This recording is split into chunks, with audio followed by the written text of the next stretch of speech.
Proverbs 12:17-8. He that speaketh truth showeth forth righteousness.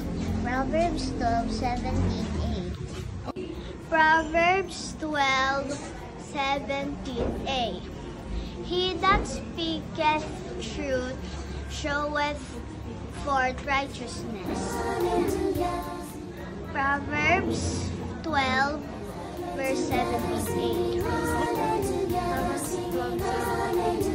He that speaketh forth showeth forth righteousness. Proverbs 12:17-8. Proverbs 12:17-8. He that speaketh truth showeth forth righteousness. Proverbs 12:17-8.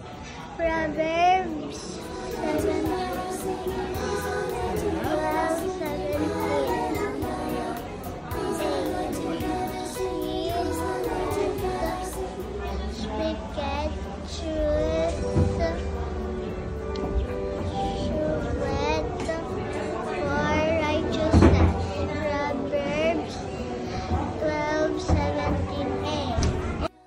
19 verse 17. And he said unto him, Well, thou good servant, because thou hast been faithful in a very little, have thou authority over 10 cities.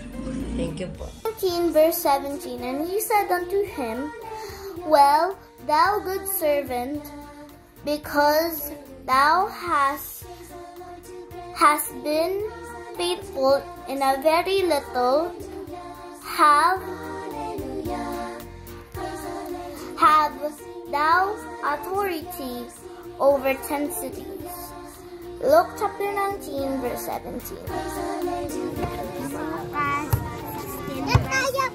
10.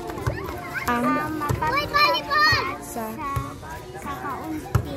ay mapagtapat din naman sa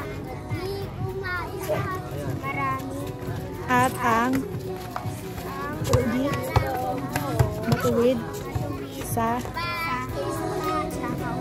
ay naman matuwid sa marami. Mateo 7 verse 24. Kaya't ang bawat dumidinig ng aking salitang ito at ginaganap ay matutulad sa isang taong matalino na itinayo ang kanyang bahay sa ibabaw ng bato.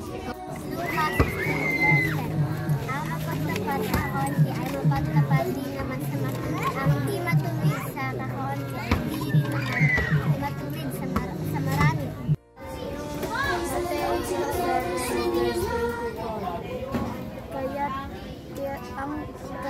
bawat dumidinig ng aking salita sa ito at ginaganap ay matutulad sa taong matalino na itinayo ang bahay sa ibabaw ng bato.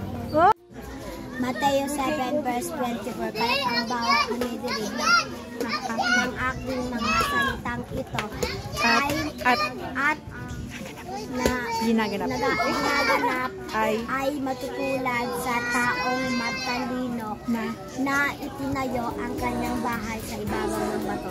Mateo 7 verse 24. Kaya't ang bawat dumirinig ng aking salitang ito at gumaganap ay matutulad sa isang taong matalino na itinayo ang kanyang bahay sa ibabaw ng bato. Mateo 7 verse 24. Kaya't ang bawat dumidinig sa aking mga salitang ito at ginaganap ay matutulad sa taong matalino na itinayo ang kanyang bahay sa ibabaw ng bato. Mateo 7 verse 24. Kaya't bawat dumirinig ng aking mga salitang ito at ginaganap at ay matutulad sa isang tao na matalino na itinayo ang Kanyang kanyang bahay sa ibabaw ng bato. Lucas 16 verse 10.